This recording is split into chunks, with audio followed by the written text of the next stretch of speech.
वहाला भाई बहन, अज पां 3 अध्याय जी 13वीं कलम नु अग्या अभ्यास करींदासीं। तो सुनो नेहमिया जो पुस्तक पंहिंजो 3 अध्याय ने 13वीं कलम। हिते लिखल आहे क हानून ने जानो आहजा रहवासी खीण जे दरवाजे जी मरामत कईंदा हुआ।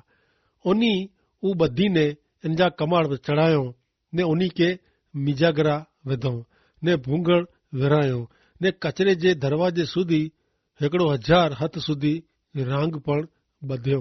खीण जो दरवाजो यरूशलेम नु 12 खीण तरफ सुधी वेंदो हो। हाणे ही दरवाजो अहिड़ो आहे जंहिंमें जा पां मिजा नु घणे के पसार थी जो आहे। आउं खीण जे दरवाजे जो वीचार कयां तो तॾहिं मरण छाए जी खीण जी यादि मूंखे अचे थी। पां मिणी के उन खीण में जा पसार थियणो पए थो।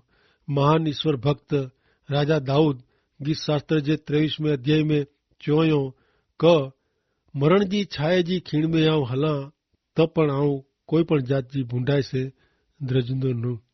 की क तू मूं भेरो आईं तुंहिंजी लकड़ी ने तुंहिंजी छड़ी मूंखे दिलासो ॾे थी। खीण जो दरवाजो नम्रता जो पण सूचन करे थो। घणे वार ईश्वर पाके नम्रता जा पाठ सिखायला मुश्किली ने संकट में जा पण पसार कईं था। इन मार्फते पंहिंजे विश्वास जो घड़तर थिए थो ने पामे नम्रता जो गुण उपजे थो। नम्रता उता पवित्र आत्मा जो फल है। भले हाणे नेरियूं नेहमिया जे 3 अध्याय जी 14वीं कलम। कचरे जे दरवाजे जी मरामत रेखाब जो पुत्र मालकिया कईंदो हो। ऊ बैत हाके रेम जे किले जो अधिकारी हो। ऊ बधी ने इन जा कमाड़ चढ़ाए उनके मिजागरा ने भूंगड़ विरायो। कचरा दरवाजो यरूशलेम नगर जे स्वास्थ्य ला तबियत ला महत्व जो दरवाजो है। पाला इन जो लागू करण बीजे कोरिन्थिये के पत्र में नेरेला मिले थो। नेरियो बीजो कोरिन्थिये के पत्र 7वां अध्याय ने तेजी पहली कलम में चेता क मुझा प्रिय मित्र ही मेरे वरदान पाके डिने में आया आई तेला पांजे आत्मा ने शरीर के एतरे के पांजे जीवन के अशुद्ध बनाईंदल मेरे बाबत नु पिंड के अलग रखो ने ईश्वर जे द्राह में जीवन जीवी ने संपूर्ण पवित्र बनो।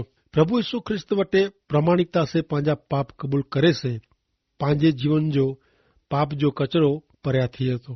पहलो योहान 1 अध्याय ने 9वीं कलम में पण चेता क पण जब पां ईश्वर वटे पांजा पाप कबूल कयूं त ऊ पंहिंजो वचन पारींदा ने योग्य करींदा।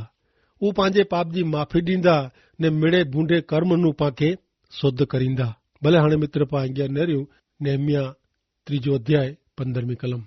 कारन जे दरवाजे जो समारकाम कोल होजे जो पुत्र सालुम जेको मिस्पा जे जिले जो अधिकारी वो ऊ कईंदो वो। ऊ इनके बधी ने इनके ढके ने इन जा कमाड़ चढ़ाए इनके मिजागरा जड़े ने भूंगड़ वेराए। राजा जे बगीचे नजीक जे सेला जे तारा जो कोट छेक दाऊद नगर में जा उतरे जी निशाने सुधी बधे। कारंजे जो दरवाजो हकीकत में झरणे जो दरवाजो है। हिन दरवाजे जो लागू करण प्रभु यीशु ख्रिस्त समरूनी स्त्री के जेकी च्यो इन प्रमाणे क्यों खपे। योहान 4 अध्याय ने 14वीं कलम में चेता कि जेकी पानी आऊं ॾियां तो ऊ जो कोई पिए तो इनके कॾे तरस लगंदी न। पानी जेको आऊं ॾींदो ऊ इनजे अंतर में नदी बनी वेंदी ने इनके जीवन जो पानी पूरो पाड़ींदी ने इनके सार्वकालिक जीवन ॾींदी। योहान 7 अध्याय 38 ने 39 में पण लिखल है कि शास्त्र में जणाए में आयो है ती जेको मूं ते विश्वास रखंदो इनजे अंतर में जा जीवन जल जी नदियूं वड़ंदी। यीशु में विश्वास रखदले के जेको मिले तो उन पवित्र आत्मा के मन में रखीने उन गाल चयो। उन टाइम ते पवित्र आत्मा ॾिने में आयो न हो कारण यीशु महिमावन कराया न हुआ। रोमन 8 अध्याय ने 9वीं कलम में लिखल है कि ज आमे ईश्वर जो आत्मा वसंदो वे त आई मानवी स्वभाव प्रमाणे न पण आत्मा प्रमाणे जीवो था। जिन वटे ख्रिस्त जो आत्मा नाहे ऊ ख्रिस्त जो नाहे।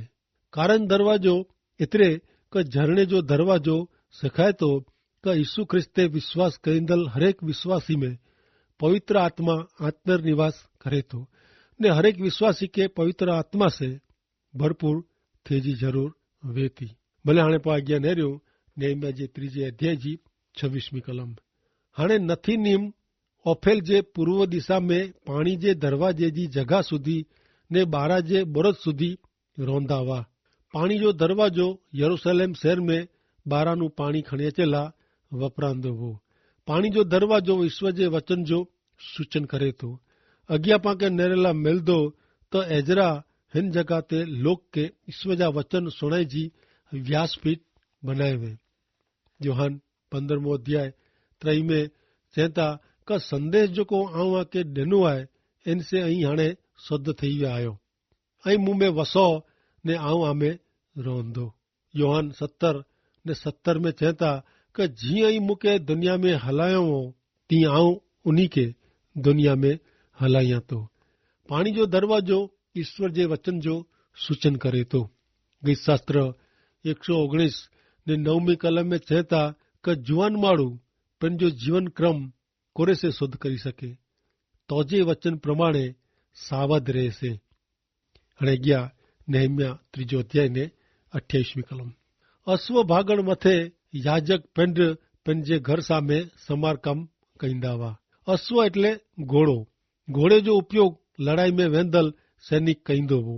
ही अश्व भागण यीशु ख्रिस्त ते विश्वास करींदल विश्वासी जो चित्र दे थो। प्रेसित पाउल चवंदा एफेसी के पत्र 2 अध्याय ने 6 कलम में क ख्रिस्त यीशु साथे जे पंहिंजे सबन जे कारणे ईश्वर पाके उन बेरा सजीवन कियो हुयो जेथी पां स्वर्गीय दुनिया में यीशु बेरा राज कयूं। अॻियां एफेसी के पत्र 4 अध्याय 1 कलम में पण चवंदा क प्रभु जी सेवा करे जे कारणे कैदी बनियल आऊं पाउल आके आग्रह से विनंती कयां तो ईश्वर आके आमंत्रण ॾिनो तने आला उन्ही नक्की करेल धोरण प्रमाणे अहीं जीवन जीवो। एफएसी 6:11 ने 12 कलम में पण चवंदा जेथी करी शैतान जी बूंदी चालाकी जो अहीं सामनो करी सको तेला ईश्वर आके जेको हथियार ॾिए था उ पहिरीं गिनो। कारण पां मानवी विरुद्ध लड़ाई कयूं नथा पण स्वर्गीय दुनिया में जेको दुष्ट आत्मिक सत्ता है एतिरे अधिकारी अधिपति ने अंधकार जी शक्ति उन सामे पां लड़ूं था। हरेक विश्वासी के हिन जीवन में अंधकार जे परिबल सामे हिकिड़े सैनिक वारे जी लड़े जो वे थो। 2 तिमोथी 2 अध्याय ने 3 कलम में चवंदा क यीशु ख्रिस्त जा वफादार सैनिक तरीके डोक सन करे जो तो जो भाग गिन।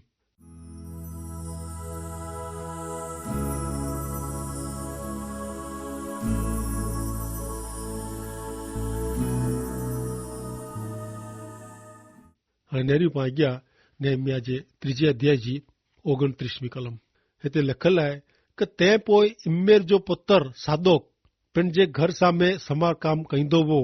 तंहिं पुठियां पूर्व भागड़ जो रक्षक सखानिया जो पुत्र समाया समारकाम कंदो हो। पूर्व भागोड़ आशा ने उत्तेजना जो सूचन करे थी। पूर्व भागोड़ पूर्व दिशा में आवल हुई। सवार जे पौर में सौथी पहला ही दरवाजो खुले में अचींदो हो। वर्तमान समय में यरूशलेम नगर में ही पूर्व जो दरवाजो साव बंद करी देने में आयो है।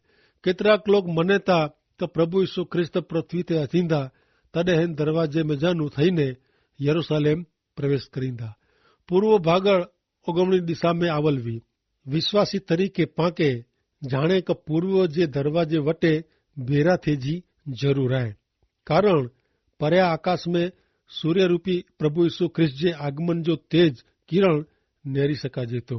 पहले थेसलोनी के पत्र 4 अध्याय 16 ने 17वीं कलम में इन प्रमाणे चवंदा क हुकम करींदा मुख्य दूते जो आवाज सुणंदो ईश्वर जो रण सिंगड़ो एतिरे का भूंगरो वजंदो ने प्रभु पिंड स्वर्ग में जा उतरी अचींदा जेको ख्रिस्त मथे विश्वास करी मरी विया आहीं उ पहला जीरा थींदा ने तंहिं पोइ उन टाणे पां जेको जीरा हूंदा उन्ही के उन्ही भेरा आकाश में प्रभु के मिलेला वडर मथे कोठी वेंदे में अचींदा ने ई पां हमेशा प्रभु भेरा रहंदासीं।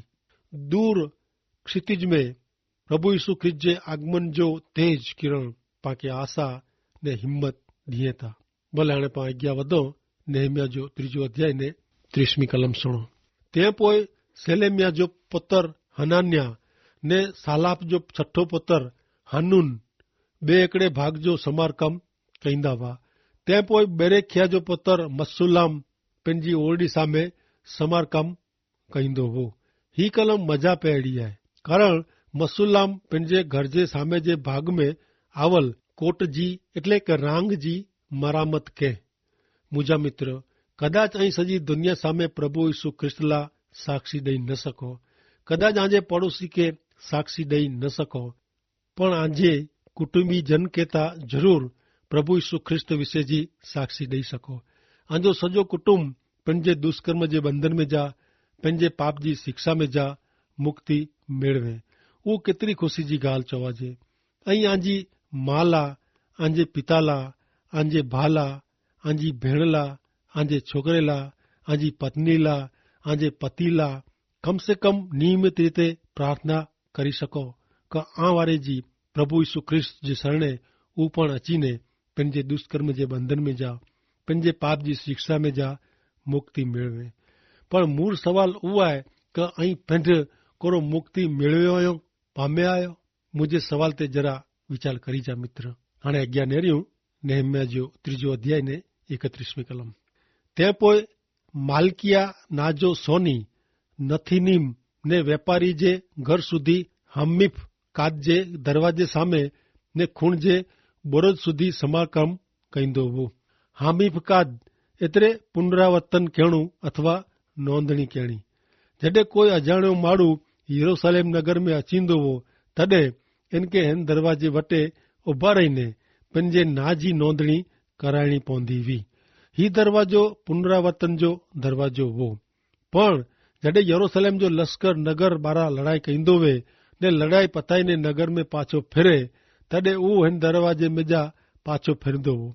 युद्ध में जा पाछा फिरदल पंहिंजे सैनिक जी तपास राजा दाऊद हिन दरवाजे ते कईंदो हो। पंहिंजा सैनिक जॾहिं हिन दरवाजे में जा नगर में प्रवेश कईंदा हुआ, तॾहिं दाऊद राजा हरेक सैनिक जी निस्वार्थ सेवा ने हिम्मत ला इन जो आभार मञंदो हो ने छाबासी ॾींदो हो। इन ज प्रमाणे मित्र, पां पृथ्वी मथा प्रभु यीशु ख्रिस्त भेरा उचे आकाश में उचकाए वेंदासीं, पोइ पाके प्रभु यीशु ख्रिस्त जे न्यायासन वटे उभा रहणो पवंदो। बीजो कोरिन्थियों के पत्र 5 अध्याय ने 10 कलम में चवनि था कि ख्रिस्त पंहिंजो न्याय कईं, तंहिं लाइ पां मिणी के उन वटे हाज़िर रहणो पवंदो। विश्वासीअ जो ही न्याय उन जे उद्धार संबंधी न आहे, पण पृथ्वी ते हिन शरीर में रहीने जेको कम उहो कयो हुने इन जो इनाम माटे जो ही न्याय आहे। ऐं जेकी कयो हुनो इन जो आके बदिलो मिलंदो।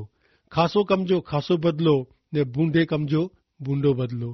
हिकिड़ो ॾींहुं प्रभु यीशु ख्रिस्त वैदिक नज़र से पां सामे डरींदा कि पां पृथ्वी ते कहिड़ो जीवन जीविया हुआसीं। हामीफ़ काद नाजे दरवाजे जो ही चित्र आहे। ही चित्र ध्यान में रखीने पाके पंहिंजे जीवन जी घणे नज़दीक नूं तपास करे जी ज़रूर आहे मित्र। हाणे अॻियां नेरियूं नेहमिया 3 अध्याय ने 32 कलम। खूण जो बुरज ने वॾे भूंगल जी विचे सोनी ने वेपारी मरामत कईंदा हुआ।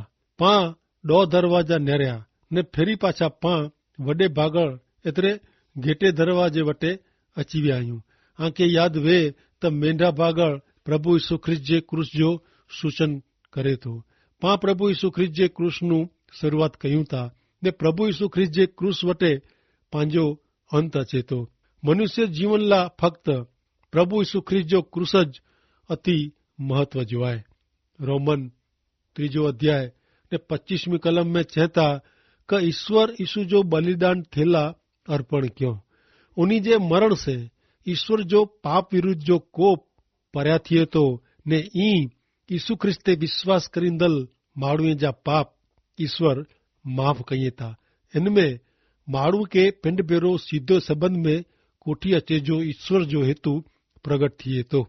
यसाया 53 अध्याय 5 ने 6 कलम में ने 12 कलम में चए था कि पंहिंजे अपराध जे कारणे उहो विंदायो, पंहिंजे पाप जे कारणे वो कचरायो, पांके शांति डरायला इनके शिक्षा थई, इन जे सौर से पांके साजापणो मिलियो है। पा मेड़े घेटे वारे जी भटकी विया आहियूं, हरेक पिन पिन जे मार्गे वरी वियो है ने यहोवा इन ते पा मीणी जे पाप जो भार रखियो हुयो, कारण ऊ पंहिंजो आत्मा मरे ત્યાં સુધી રેડી ॾिनो ने अपराधी में लेखायो, पण उता घणे जा पाप मथे ॻणे ने अपराधी ला मध्यस्थी कयो। आमीन।